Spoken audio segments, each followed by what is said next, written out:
Hi, we are the Astrophysics subchapter of ACP's Students for the Exploration and Development of Space, or SEDS organization for short. Astrophysics has exploded in popularity and has been featured prominently in science fiction and popular culture. This surge in popularity has left many people confused about what astrophysics exactly is and what it says about black holes, galaxies, and the universe as a whole.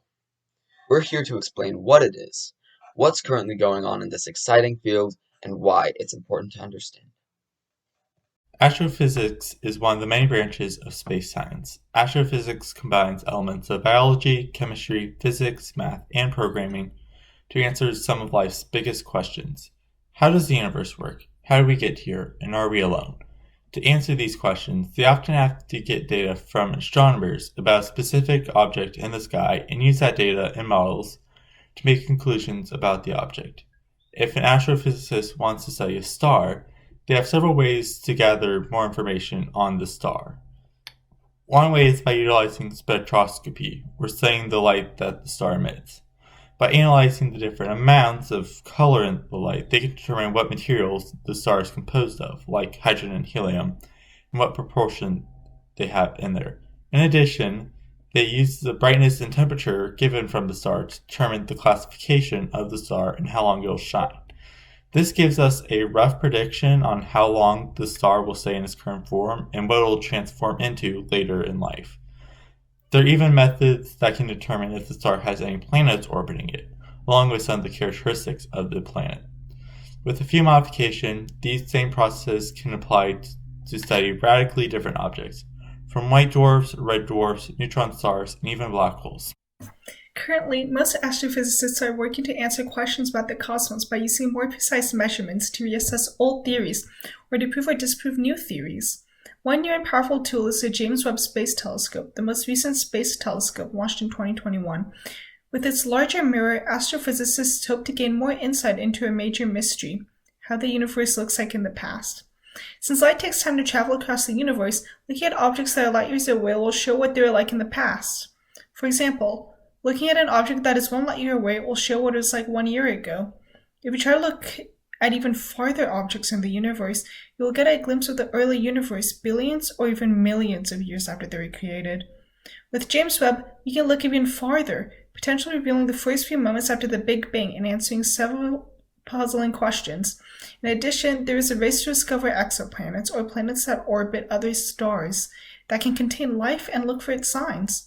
Currently, telescopes like TESS survey stars looking for potential candidates for exoplanets, and telescopes like Hubble and Kepler look for details on its atmosphere and temperature. With the magnification of the James Webb Telescope, we can look at even more details about exoplanets and the secrets that they hold. Working on astrophysics projects like these requires years of observation, training, and work, but you can start becoming involved in a small way, even in middle and high school, by joining astronomy clubs, attending local events, taking free online courses in astrophysics and astronomy, and keeping up with news in the field. There are also plenty of fantastic research opportunities or internships that are very worth pursuing. It is a time commitment and will take work, but to answer some of life's biggest questions, it's worth it. Okay. So again, what is your job or like what do you do? I manage the group of quality control engineers that oversee the quality control from the supply base for Blue Origin. So there's several thousand suppliers that we get our hardware from, and the team that I see oversee looks after them and makes sure that they understand what they're doing and that they do what they understand. All right. And then what inspired you to get involved with just kind of engineering and what you do? Well, I've always been a mechanical person, a hands-on person. I always liked to tinker. I liked mechanical things, whether it was cars or ships or airplanes as a kid. I grew up next to the facility that built the second stage and the main engines for the Saturn V rocket for the Apollo program. So I had a chance to see big pieces of hardware coming in and out of that factory as a kid, clogging up the roads and seeing what it looks like. And then obviously, because I grew up in the late 60s and 70s, I saw the Apollo program and shuttle program come to maturity. And then I moved into aerospace, mostly into the commercial military aerospace side of it, not so much the space side of it. And then I had an opportunity to move over to the satellite side years later, and then on to the International Space Station, the shuttle program until they canceled it. And then that was my previous company, Boeing. And then I left Boeing to go to Blue Origin, which is just space. So it's always been a thing that I've been interested in. It's always been an interest of mine. I'm not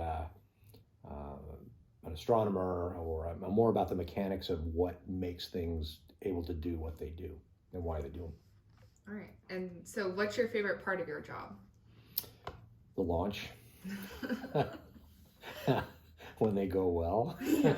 Even when they don't go well, they're interesting. I mean, Yeah. when you blow enough things up, as long as there are no people involved, there's a lot to be learned from it. And so that could be from hot fires on engine tests that don't go well, that you have to shut things down, or pumps that come apart, or whatever. I just find that stuff fascinating. Yeah. And so how would you say your work is related to astrophysics, or how people you work with are astrophysicists? So astrophysicists in the private sector, like at the company I work with, before, is they're mission planners. They're the ones that once we start getting into orbital launches and cislunar launches and translunar launches and putting space stations up that are commercial, for commercial purposes or for other research, that's where the astrophysicists come in, because it's all about the relationship between the planets and the gravitational pulls and the composition of where they're going and what they're going to do with it. They don't come into play too much for the design phases or the manufacturing phases, except that I'm sure we rely on their knowledge to know the type of conditions that these things would have to last through. And so the engineers are very interested in that. And then how can teens get involved in astrophysics, or like you do, engineering that has to do with space? Well, I mean, apart from education, there's internship programs, there's various clubs around, there's tons of information on the web and at various sites. I mean, there's a lot to be learned from the Smithsonian and from the Kennedy Space Center, or going to Redstone Arsenal in Huntsville, Alabama, or Houston, where the Johnson Space Center is. I think those would all be good places to start, to go and find out what it is that they're doing and how it relates to the type of work that an astrophysicist would do. A lot of it is engineering, a lot of it's mechanical engineering or electrical engineering or dynamics or things like that. But there's a lot of, when it comes to mission planning and actually getting things done out in space, that's where they would rely more heavily on astrophysicists. I would imagine that most of the astrophysicists, particularly the ones that have advanced degrees, are in the research field. Maybe not in the private sector, but maybe for either academia or in working for research operations. All right, thank you. Okay.